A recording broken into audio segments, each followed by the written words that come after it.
I wouldn't consider myself either naive or particularly optimistic person. I don't think I'm either of those. But this is actually an idea, this is one of the only ideas that I've ever found that I really believe to be rock solid. I actually think that it's true. And it's very optimistic because it says you can use your sense of meaning to calibrate your progress through life. But there's rules. You have to aim at the highest possible good that you can conceive. Now, and that's subject to update, because what the hell do you know? But you start by aiming at the star you can see rather than the dimmer one that you can't yet perceive. And then you decide that you're going to do that honestly, right? That's a big decision. So the first decision, I think, in some sense, is a decision of love. You're going to decide that being is worthwhile and that you're going to work for its betterment. And that's a decision that's based on love. And the second decision is based on truth. Having made that decision, you're going to play a straight game. Having made those two decisions, I think that you can allow your sense of meaning to calibrate your pathway. And then what's so interesting is that you hit a state that's as close to paradisal as you're going to hit right away, because being engaged like that, it's better to be engaged in the solution of a complex problem than not to have a problem at all. And that's no different than saying it's better for there to be being than non-being, because being is a problem. And so if you want to have no problems, then you have no being. And you could say, well, being is so miserable that maybe that's the route we should take. And fair enough, but maybe you can have your cake and eat it too. You can have the damn problem. It can be a problem worth solving, and you can be so engaged in solving the problem that it justifies the fact that the problem exists. And then you get to have the problem and the solution at the same time, and maybe that's better than not having the problem at all. And I believe that, because one of the things I have seen, and I've seen this being so interesting when I've been lecturing to people, especially more recently, and this is also manifested itself on YouTube. I'm talking to people a lot about responsibility, and it's young men in particular that seem to be responding to that. And I think that's partly because I think that young women, in some sense, have their responsibility map already laid out for them. It's also less voluntary in some sense for women, because they have more complicated problems to solve in the first part of their life, right? Because they have to get the family problem solved. But whatever. I've been talking in a very delineated manner about responsibility, which is a strange thing to sell to people, but responsibility is what gives your life meaning. And so then you might say, well, then take on ultimate responsibility. And what happens? You have an ultimately meaningful life. And then you might say, well, if your life is ultimately meaningful, doesn't matter if it's punctuated by tragedy or even predicated on tragedy. It's worth it. And I think that's true. And everything I've seen indicates to me that's true. Every time I get my clients to take on more responsibility, and it isn't an injunction. You're a bad person, you should take on responsibility. It has nothing to do with that. You can define the damn responsibility. It isn't something that someone else should impose on you. It's not a matter of doing what you should do in some abstract manner. It's not that. It's the choice of what game you're going to play. And you can play the game of the seeker, I would say, and if you play that game, then everyone wins. And it's the best game you can play. And so the answer, in some sense, to the tragedy of life, to the catastrophe of life, to the fall, is to adopt the responsibility of mortality that goes along with that, and to play that game maximally. And paradoxically, it's in the willingness to do that the solution emerges. And I have done my best with every single thing I've talked to you guys about. I have done my best to do what Dostoevsky does in his novels, which is I make a proposition and then I spend months or years trying to figure out if I can take the bloody thing apart, if there's something wrong with it, because I want to find out. I want to hit it with a hammer and see if it breaks. And what I've been trying to do is to tell you all the things that I've gathered, let's say, or laid out or articulated or discovered over the last 30 years that I have not been able to break with the biggest hammer that I could take to them. And I guess that's the fundamental one, is that I believe that the idea that lurks in these images, derived from very different cultures, it's the same idea. Life is suffering. Right. Indisputable. What do you do about that? You voluntarily accept it and then strive to overcome the suffering that's a consequence of that. And you do that for you, and you do that in a way that makes it better for other people.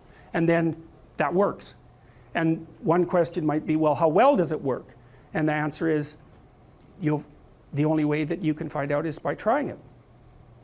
That's it. That's the existential element of it. The proof is to be derived by the incarnation of the attitude in your own life. No one can tell you how it will work for you. It's the thing that your destiny is to discover that. And you have to make the decisions to begin with. It's like, because you can't do this without commitment. You have to commit to it first. That's the act of faith that Kierkegaard was so insistent upon. You have to say, I'm going to act as if being is good. I'm going to act as if truth is the pathway to enlightenment. I'm going to act as if I should pursue the deepest meaning possible in my life. And there's reasons to do none of those. They're real reasons. So it's really a decision. But you can't find out what the consequence of the decision is unless you make the decision. I think the same thing happens when you get married, by the way. Is that if you think you might leave, you're not married. And then you think, well, the marriage didn't succeed. It's like, well, maybe you were never married. Because the rule is, you don't get to leave. And there's a reason for that rule. Now, I'm not saying that there aren't situations where there should be exceptions made for that. That's not the point. The point is that there's some games you don't get to play unless you're all in. And the other thing that's so interesting about being alive is that you're all in. No matter what you do, you're all in. This is going to kill you. So I think you might as well play the most magnificent game you can while you're waiting. Because do you have anything better to do? Really? Why not pick the best thing possible that you could do? Why not do that? Maybe you could justify your wretched existence to yourself that way. I think you could. That's what it looks like. You know, people find such meaning in the responsibilities they adopt, it stops making them ask questions about what life is for. If you have a newborn child, for example, like unless you're really in a bad way, psychotically depressed, or maybe your personality really needs some retooling, you stop thinking about anything but ensuring that that baby is doing well.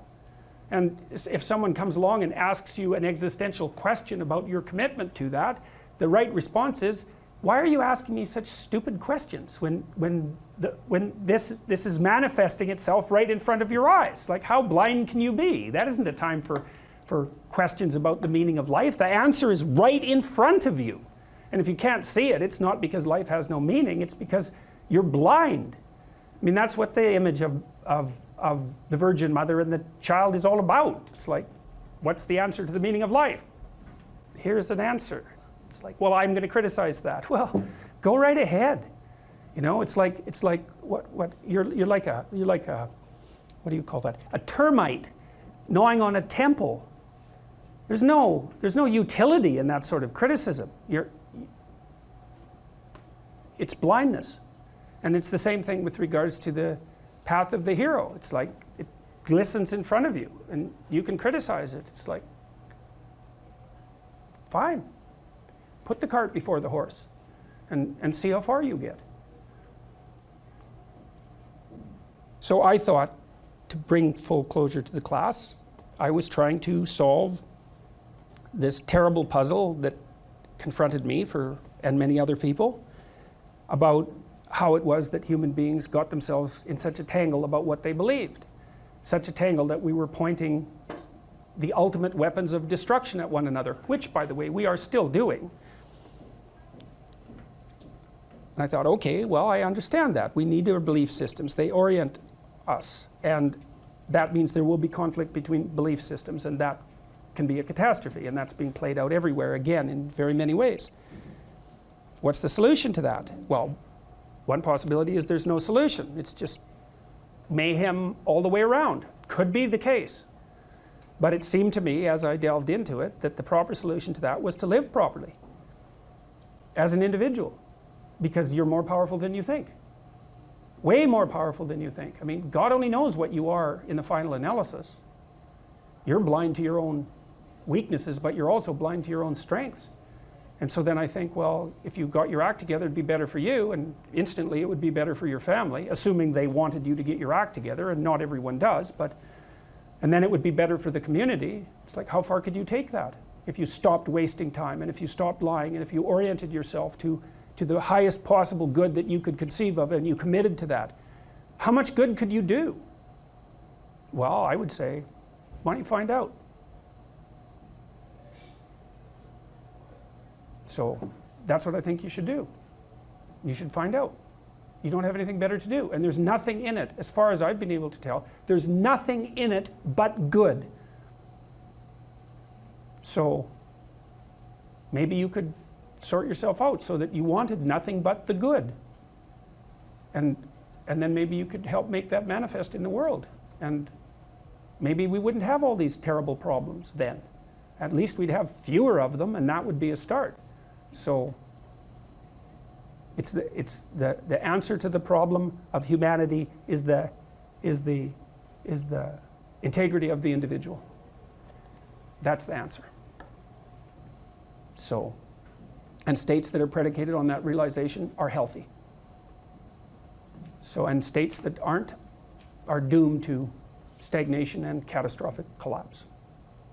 And personalities that are predicated on self-tyranny and the tyranny of others are doomed to collapse. So, and then you think, well, what's the barrier? And the barrier is, are you willing to accept the responsibility? And part of the answer to that is, reduce the damn responsibility until it's tolerable. You don't have to fix everything at once. You could just start by fixing the things that you could fix. Or you could even do it more. You could do it with even less self-sacrifice. You could start by fixing only the things that you want to fix. God, you can get a massive way that way. So do it. See what happens.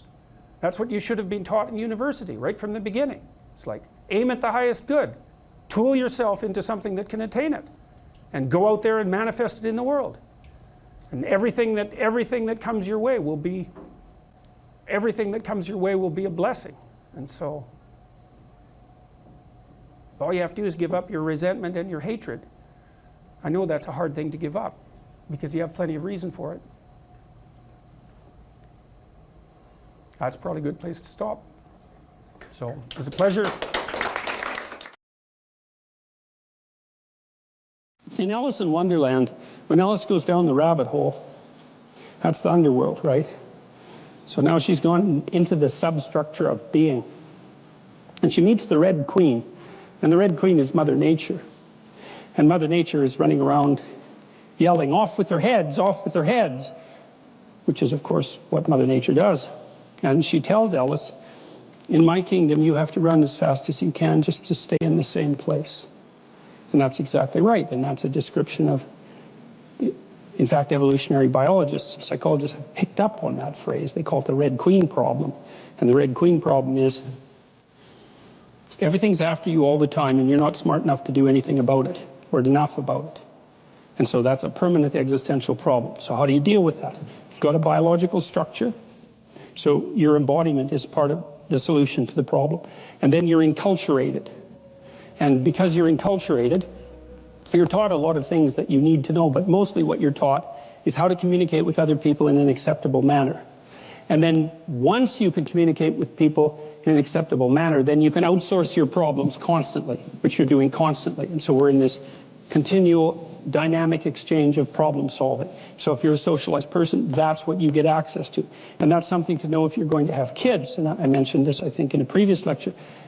The purpose of being a parent for very young children is to make your children exceptionally socially desirable by the age of 4. Because if you can do that, they're set. Because everyone wants them around.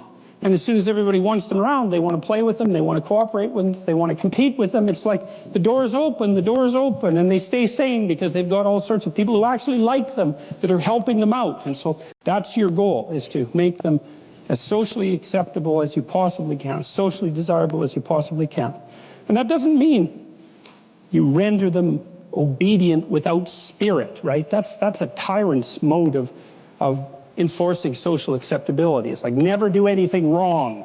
Well, that's not any way to, I mean, that's a good piece of advice, you know, like, but it's missing the other half, which is do a bunch of things that are right so that people are thrilled to have you around. and encourage that. That's what you want to do as a parent.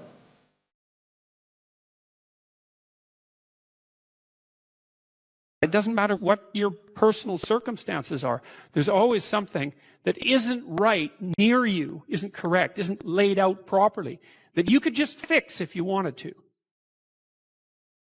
There's no shortage of opportunities to do that. You can do that in your own mind. You can do that in your own room. You can do that in your own household, in your local community.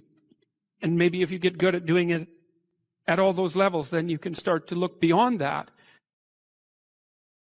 If you adopt an attitude that the role that you should play is to make things better wherever you are, however you can, that what would actually happen would be that things would get better wherever you are. The world shifts itself around your aim, because you're a creature that has an aim. You have to have an aim in order to do something. You're an aiming creature. You look at a point and you move towards it. It's built right into you. So that sets up the world around you. It organizes all of your perceptions. It organizes what you see and you don't see. It organizes your emotions and your motivations. So you organize yourself around that aim. And then what happens is the day manifests itself as a set of challenges and problems. And if you solve them properly, then you stay on the pathway towards that aim. And you can concentrate on the day. And so that way you get to have your cake and eat it too, because you can point into the distance, the far distance, and you can live in the day. And it seems to me that that makes every moment of the day supercharged with meaning, because if everything that you're doing every day is related to the highest possible aim that you can conceptualize, well, that's the very definition of the meaning that would sustain you in your life. An uphill trajectory is actually even better than being somewhere good, as far as I'm concerned, because one of the things that really makes your life meaningful is the clear realization that you're headed somewhere better than you are now. And then it's even better if you also understand that there's a direct causal relationship between the things that you're doing and the steepness of that incline. There's two modes of being in the world, right? There's one where you adopt the responsibility for living properly, for being properly, and you make the sacrifices necessary for doing that, and then everything will flourish properly. And the other one is a pathway of resentment and bitterness and rejection and genocide. If you make your life 0.1% better a week, man, in 2 or 3 years, you're in such a better place than you were that it isn't even like the same domain. And if you keep that up for 10 years or 20 years, especially if you're young and you start early, you start to straighten yourself out and fix the things that you can fix. You can transform your lives in ways that are completely unimaginable. And God only knows what the upper limit of that is in terms of human possibility.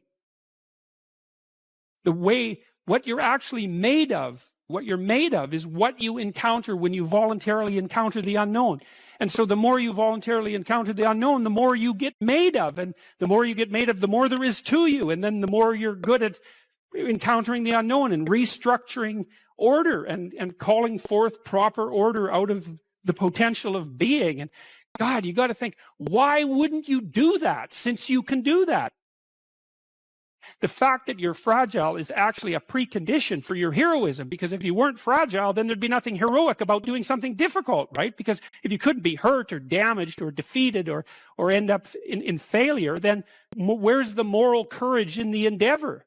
It has to be that the fragility is built into the courage. People denigrate the opportunities that are right in front of them. And there's no reason to do that, because what's right in front of you is the majesty of being. That's what's right in front of you. It's inexhaustibly complex and full of potential, and there's no reason to assume that wherever you happen to be isn't as good a starting place as anywhere else. Well, I know some people have terrible, terrible lives. They're in situations that are absolutely unbearable. But I also do know that even situations like that can be made a hell of a lot worse by the worst kind of attitude. That's for sure.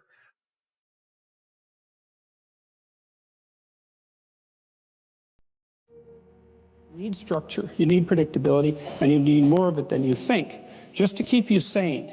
Now, if you're lucky, and maybe a bit odd, you can deviate 5% from the norm or 10% from the norm or something like that, carefully and cautiously, as long as the rest of you is all well ordered in a normative manner. You might be able to get away with that, and you might be able to sustain it across time, and people might be able to tolerate you if you do it, or maybe you'll get really lucky and you happen to be creative but reasonably well put together, and people will actually be happy that there's something idiosyncratic and unique about you.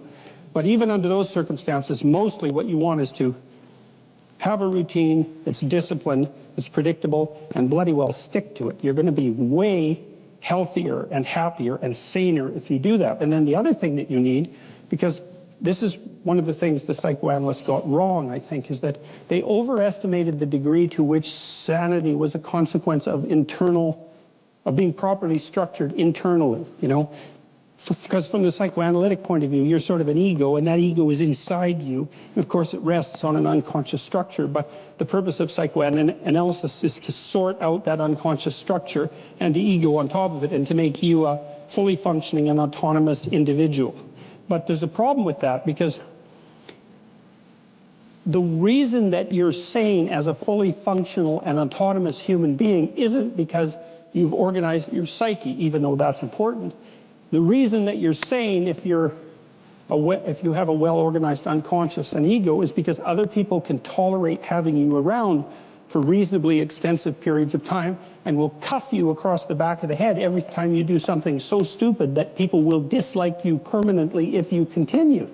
And so what people are doing to each other all the time, just non-stop, is broadcasting sanity signals back and forth, right? It's like you smile at people if they're not only behaving properly, but behaving in a way that you would like to see them continue to behave. You frown at them if they're not, you ignore them if they're not, you shun them, you roll your eyes at them, you manifest a disgust face, you don't listen to them, you interrupt them, you won't cooperate with them, you won't compete with them. It's like you're blasting signals at other people about how to regulate their behavior so frequently, well, it just makes up all of your social interaction. That's why we face each other, and we have emotional displays on our face, and we're looking at each other's eyes, and we know as much as we can about what's going on with each other, given that we don't have immediate access to the contents of their consciousness. And so partly what you're doing with your routine is establishing yourself as a credible, reliable, trustworthy, potentially interesting human being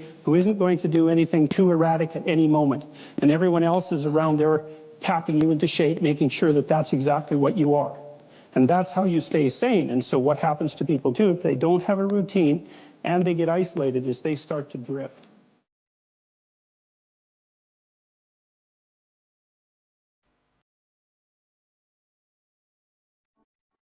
So you said here too, let's go for another quote here.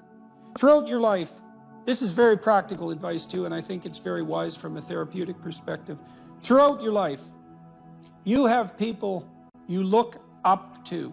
Okay, so let's think about that. You look up. What does that mean? Why up?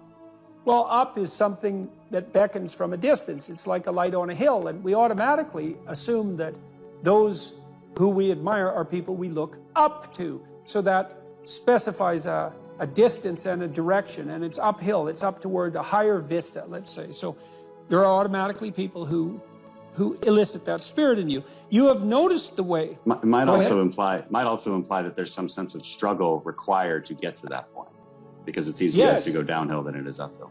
Yes, definitely. That's right. It's an uphill trek. And it also implies judgment, because if someone's above you, then they also serve as a judge, or you serve as a judge in relationship to them, because you compare yourself unfavorably with them. And that can also inspire you to tear them down. That's really the story of Cain and Abel, and that's a major story.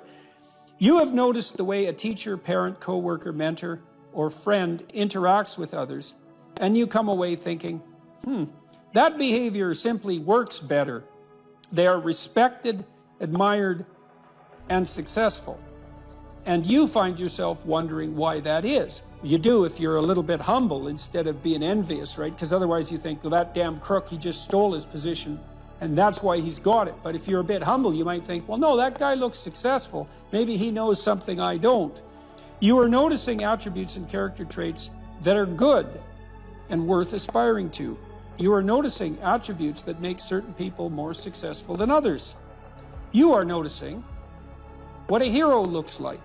And in the process, you are discovering a path made up of desirable personality traits that helps you ascend in social hierarchies. That's Jacob's ladder, by the way. That ladder that is the hierarchy to the good. That's the vision Jacob has of the pathway to God, is that it's a hierarchical structure with the thing that's ultimately good at the pinnacle, by definition, right? The best of all possible goods. And then there are intermediary structures all the way up, and beings inhabiting those structures. And this isn't metaphysical. It's like, if you find someone you admire, the reason you admire them is because they're higher up in that heavenly hierarchy, so to speak, than you are. And your whole nervous system tells you that. You're compelled to listen, you're compelled to pay attention by the action of your own unconscious mind. The internal problem is, how do you deal with tragedy and malevolence? And you can say, well, I'm not prepared. It's like, yeah, fair enough. Unsurprising, especially if you were overprotected as a child. It's not a good idea to overprotect your kids, because the snakes are going to come into the garden no matter what you do. And so then you, instead of trying to keep the damn snakes away, what you do is you arm your child with something that can help them chop them into pieces and make the world out of them. So that the trick for human thriving in the face of suffering and malevolence is strength, not protection. It's a completely different idea. We also know this clinically. We know, for example, that if you treat people with exposure therapy for agoraphobia, which is, roughly speaking, the fear of chaos, I would say, the fear of everything, you don't make them less afraid. You make them braver. It's not the same thing. Because with an agoraphobic, see, what happens to them is the fall. They never conceptualize death and suffering. They're naive, right? It never enters the theater of their imagination, and it's because they're protected from it.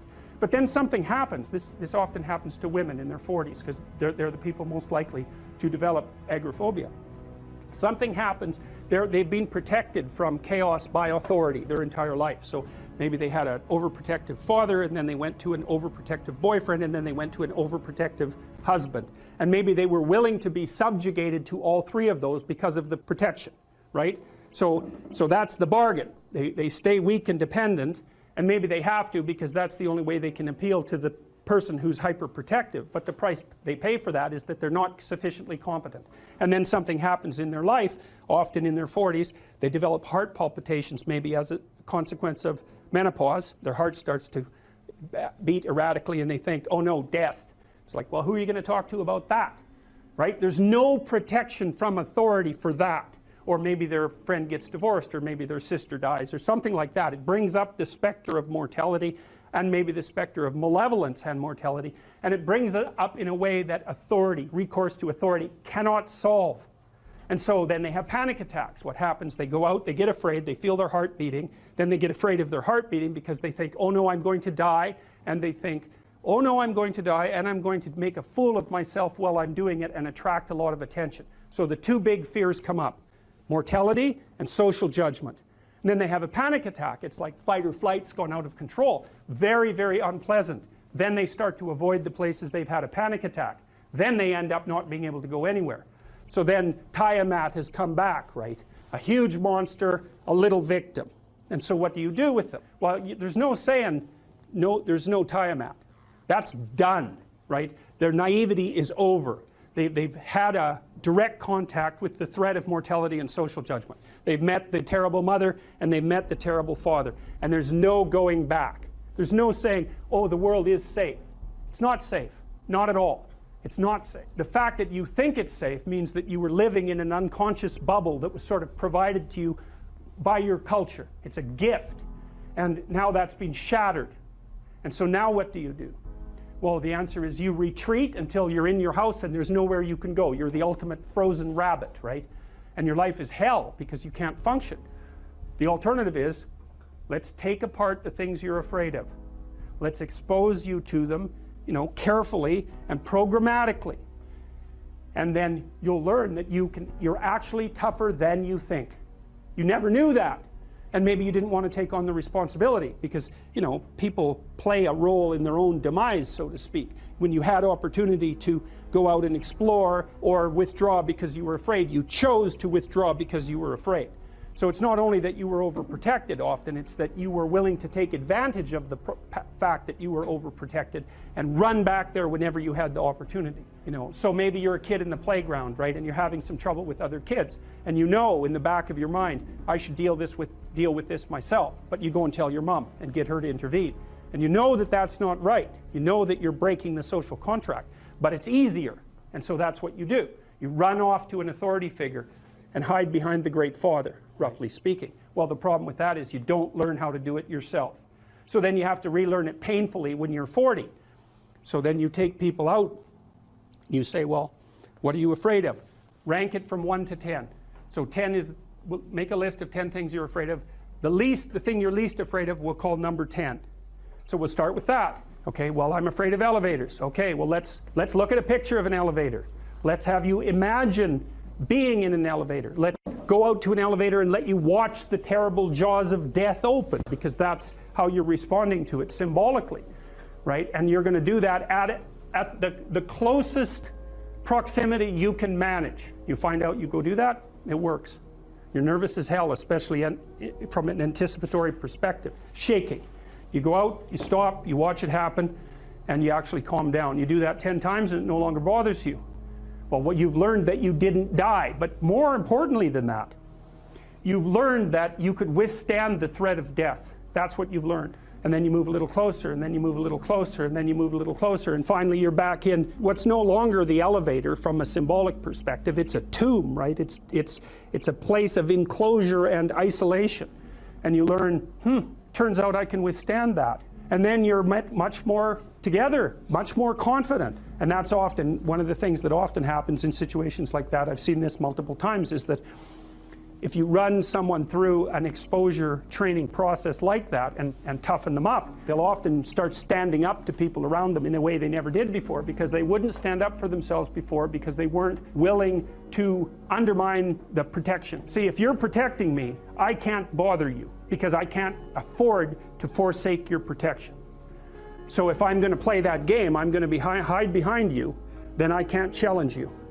So that's no good, because that's sometimes why people, you see this with guys very frequently, they're still deathly afraid of their father's judgment when they're in their 30s or 40s. It's like, well, why? No, because they still want to believe that there's someone out there that knows.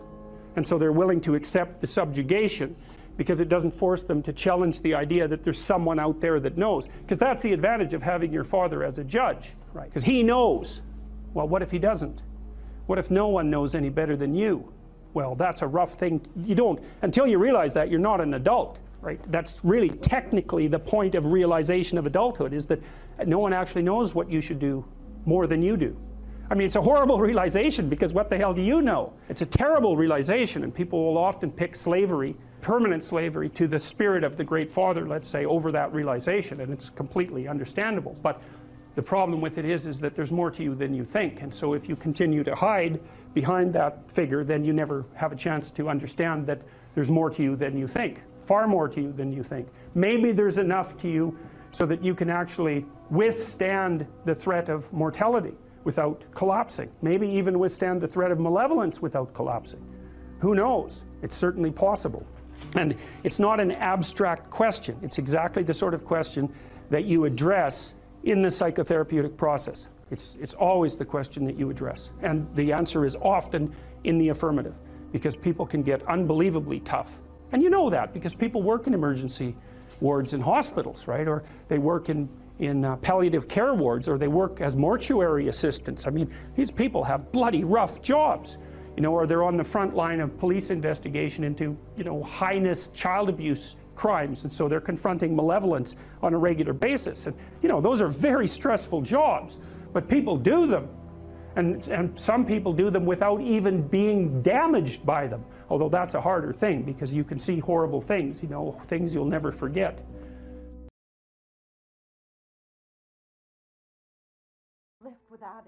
Assuming you want to get better, there's usually something you can figure out that would constitute a step towards some sort of concrete goal. And my presumption, it's a behavioral presumption fundamentally, is that small accruing gains that repeat are unbelievably powerful. you can tyrannize yourself into doing things, but I wouldn't recommend it. What I would recommend instead is that you ask yourself what you're willing to do. It's a really effective technique. It's like a meditative technique. So for example, you can get up in the morning and you can think, well, you know, I'd like to have a good day today, so I'd like to go to bed tonight without feeling guilty because I, you know, didn't do some things I said I was going to do, and I'd like to have kind of an interesting day. So you got to fulfill my responsibilities, and I want to, you know, enjoy the day. Then you can ask yourself, well, what would I have to do in order for that to happen that I would do? And the probability, if you practice this for 3 or 4 days, is your brain will just tell you. It'll say, well, you know, there's that piece of homework that you haven't done for like 3 weeks. You should knock that sucker off because it would only take you 10 minutes and you've been avoiding it and torturing yourself to death for 72 hours straight. And say, well, let's figure out what your aims are. You've got to have some aims, whatever they are. And they might say, well, I'm so depressed I don't have any aims. And then I say, well, pick the least objectionable of the aims and act it out for a while and see what happens. Because sometimes your emotional systems are so fouled up that you have to pretend. You have to act the thing out before you can start to believe it. Life can be meaningful enough to justify its suffering. I thought, God, that's such a good idea. Because it's not optimistic exactly. You know, some people will tell you, well, you can be happy. It's like, those people are idiots. I'm telling you, they're idiots. There's going to be things that come along that flatten you so hard you won't believe it. And you're not happy then. And so if life is to be happy, well, in those situations, what are you doing? Why even live? But life isn't to be happy. If you're happy, you're bloody fortunate, and you should enjoy it. You should, because it's the grace of God, so to speak. People know when they're doing something meaningful. They can tell, so why the hell don't they do meaningful things all the time? It seems obvious. You could do it. I mean, it's hard, you know, because other people want you to do other things, and it's a struggle, but everything's a struggle.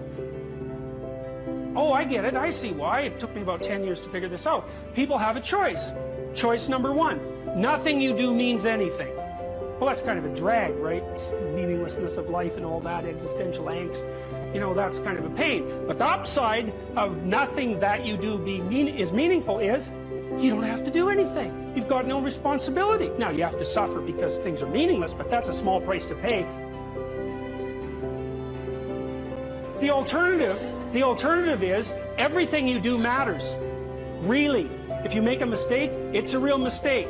If you betray someone, you tilt the world a little more sharply towards evil rather than good. It matters what you do. Well, if you buy that, then you can have a meaningful life. But there's no mucking around.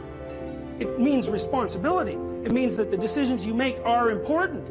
It means that when you do something wrong, it's wrong. Well, do you want that?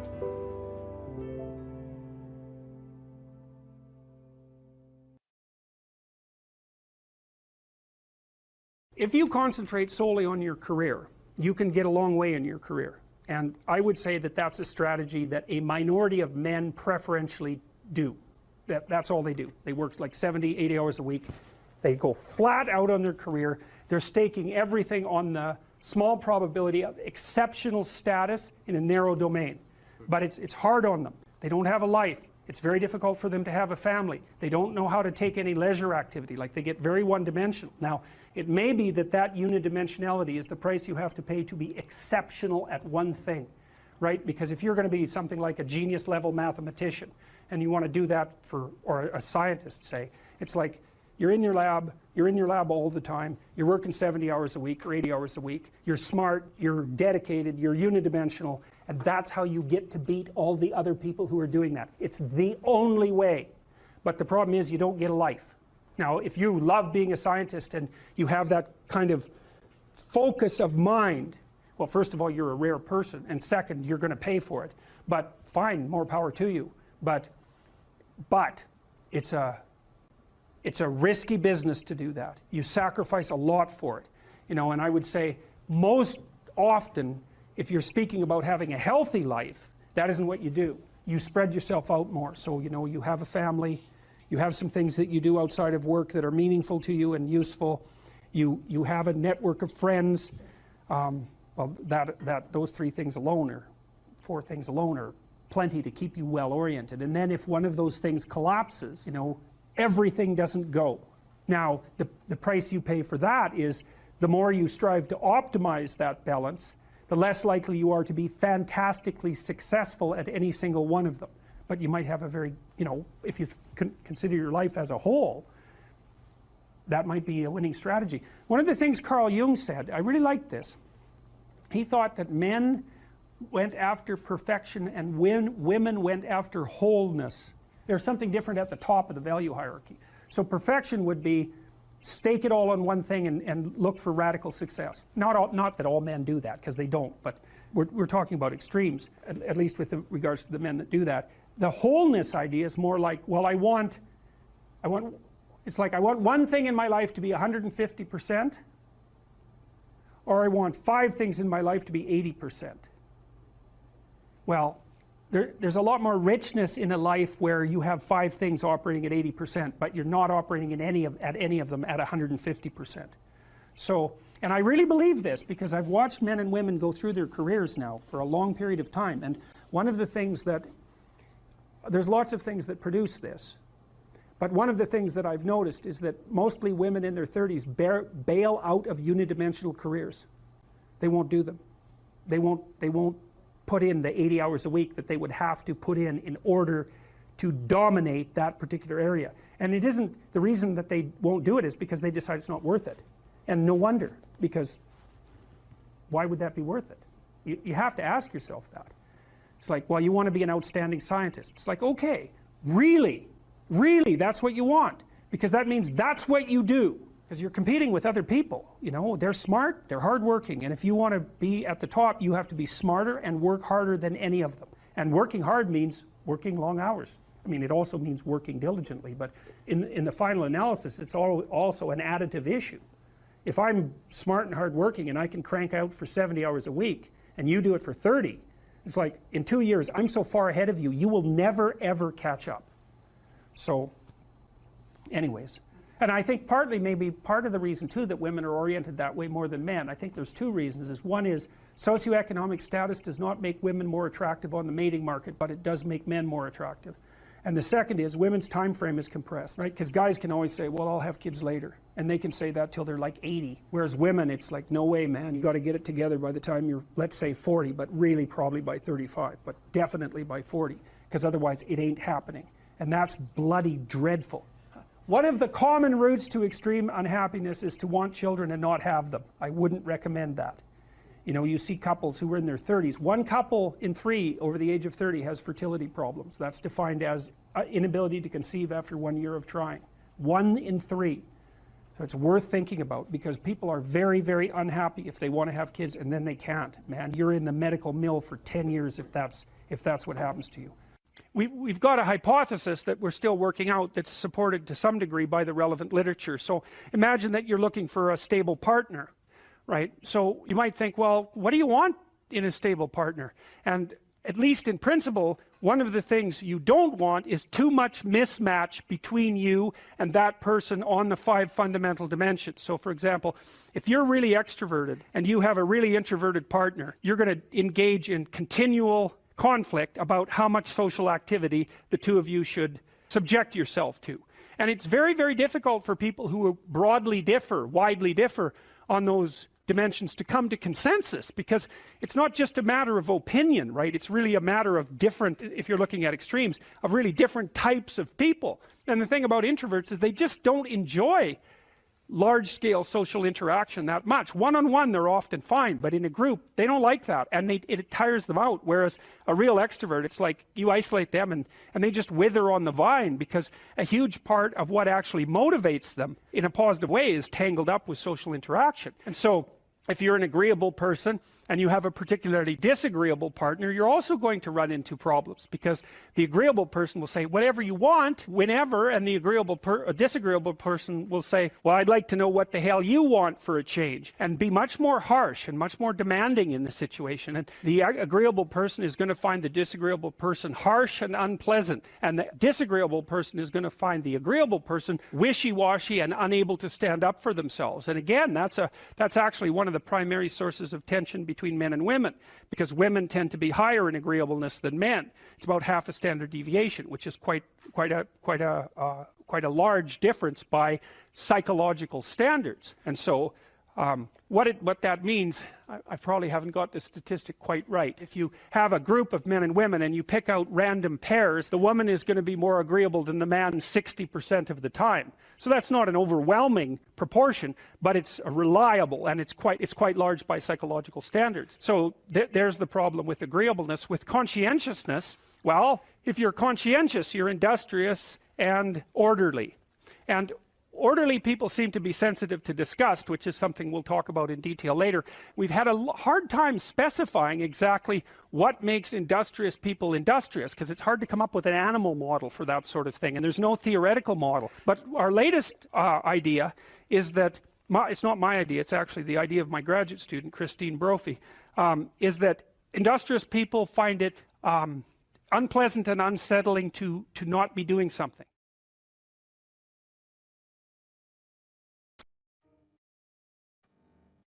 You need structure, you need predictability, and you need more of it than you think, just to keep you sane. Now, if you're lucky, and maybe a bit odd, you can deviate 5% from the norm, or 10% from the norm, or something like that, carefully and cautiously, as long as the rest of you is all well ordered in a normative manner. You might be able to get away with that, and you might be able to sustain it across time, and people might be able to tolerate you if you do it. Or maybe you'll get really lucky and you happen to be creative but reasonably well put together, and people will actually be happy that there's something idiosyncratic and unique about you. But even under those circumstances, mostly what you want is to have a routine that's disciplined, that's predictable, and bloody well stick to it. You're going to be way healthier and happier and saner if you do that. And then the other thing that you need, because this is one of the things the psychoanalysts got wrong, I think, is that they overestimated the degree to which sanity was a consequence of being properly structured internally, you know. Because from the psychoanalytic point of view, you're sort of an ego, and that ego is inside you. And of course, it rests on an unconscious structure. But the purpose of psychoanalysis is to sort out that unconscious structure and the ego on top of it, and to make you a fully functioning and autonomous individual. But there's a problem with that, because the reason that you're sane as a fully functional and autonomous human being isn't because you've organized your psyche, even though that's important. The reason that you're sane, if you have a well-organized unconscious and ego, is because other people can tolerate having you around for reasonably extensive periods of time, and will cuff you across the back of the head every time you do something so stupid that people will dislike you permanently if you continue.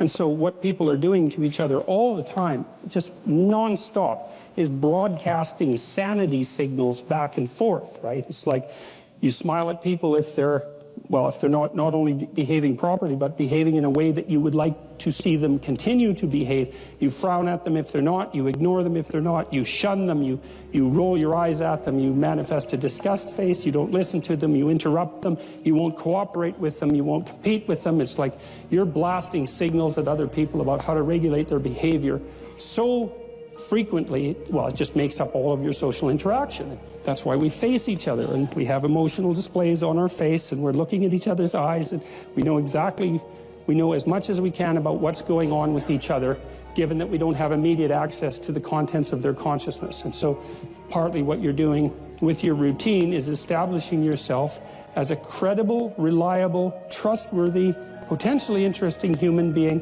who isn't going to do anything too erratic at any moment. And everyone else is around there tapping you into shape, making sure that that's exactly what you are. And that's how you stay sane. And so what happens to people too, if they don't have a routine and they get isolated, is they start to drift.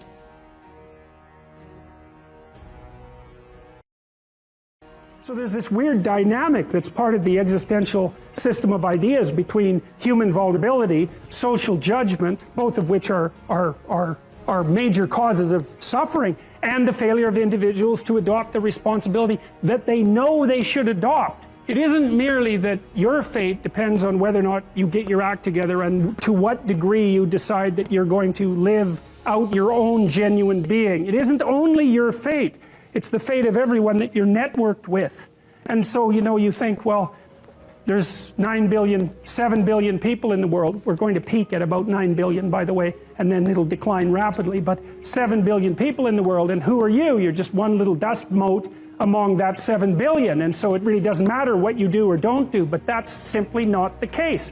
It's the wrong model, because you're at the center of a network. You're a node in a network. Of course, that's even more true now that we have social media. You'll know 1,000 people, at least over the course of your life, and they'll know 1,000 people each, and that puts you one person away from 1,000,000, and two persons away from 1,000,000,000.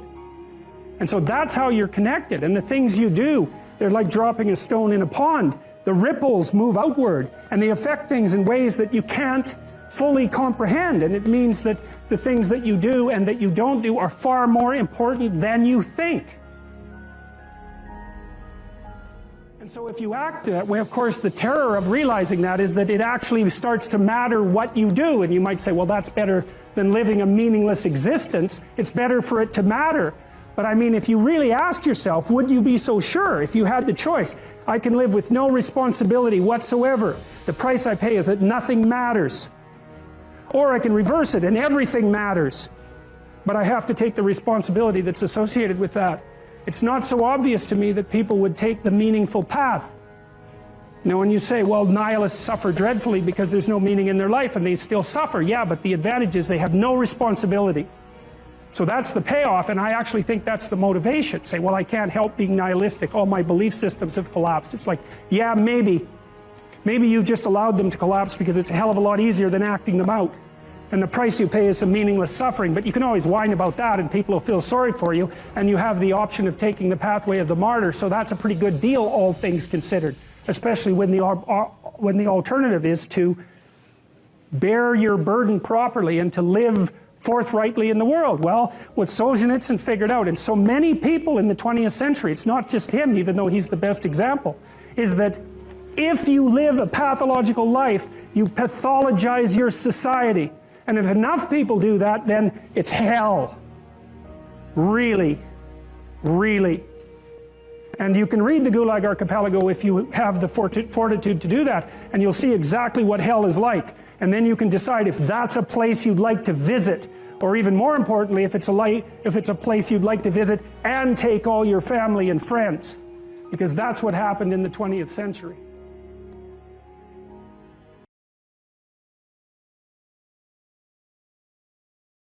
There's always people out there who are doing far better than you on pretty much anything you want to imagine. And if all you're doing is seeing yourself in their reflected light, let's say, then it's going to be pretty damn dismal. But it's not a good comparison because, well, first of all, there's danger in just comparing yourself to others, period, because they're not you, and God only knows what struggles they had to undertake to get to where they were, or what burdens they're currently carrying that you're not aware of. But you can certainly contrast yourself with yourself, and that's a lot better.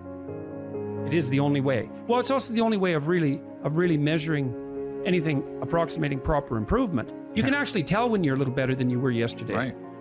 And you can actually do that. That's another thing that's so interesting about it, is that you can actually make yourself a little better in some way, pretty much, well, I don't know if it's at every moment, but you can certainly do it every day. You're quite different from other people, and you shouldn't be comparing yourself to them because they're not like you. You know, they don't have your family. They don't have your temperament. They don't have your troubles. They don't have your abilities. The only person that has those is you. Compare yourself to who you were yesterday and not to who someone else is today. And see, that's a game you can win. Be careful who you share good news with, because you want to share good news with people who are going to be genuinely happy for you, and that's one way that you can identify those people who are truly on your side. Be careful who you share bad news with, because that's equally tricky. You know, you want someone who will listen to you when you're having trouble and allow you your grief, especially if it's a consequence of something tragic, and who won't try to one-up you, you know, because often when you're talking to people, they'll be thinking about what they have to say that's worse, and that's not helpful if you need a listening ear. Make one room in your house as beautiful as possible. I talked a lot already about the necessity of cleaning your room, which is, you know, in some sense a foolish piece of advice because it seems so obvious, but it's not obvious at all. And you'll find if you try it, especially if you're in a household that's not very functional, that you'll encounter obstacles that you couldn't imagine existed while you're trying to put your life in order. And you can take your surroundings beyond order and move towards beauty, and that's unbelievably useful. One of the things that I've been there's lots of different ways to interpret the world, and you can maybe even make a case that there's an endless number of ways to interpret the world. And the problem with that is that it kind of disorients you in terms of what you should be doing. But just because there's a very large number of ways to interpret the world doesn't mean there's a very large number of productive, meaningful, and sustainable ways to interpret the world. And one of the things you do have to do is figure out how you can conduct yourself today so that you don't upset the apple cart in a week or a month or a year. And so, what you do in some sense psychologically is you admit to yourself that your current frame of reference is faulty. Mm-hmm. And then you start opening the door to a different kind of thinking, which is more creative thinking. It's more lateral thinking. Saying, well, I'm wrong, but that's not necessarily a problem because I could be right if I thought some other way. Well, that's great. Often it works. Yeah. And there's almost no end to the utility of trying to figure out which ways that you're wrong. Yeah. Because there's lots of them. And every time you discover one, then you don't have to be quite so wrong anymore. That's a really good deal. Yeah. It's from the uphill climb that we derive our value, and I mean this technically. So almost all the positive emotion we feel, especially the emotion that fills us with enthusiasm, and that's experienced in relationship to a goal.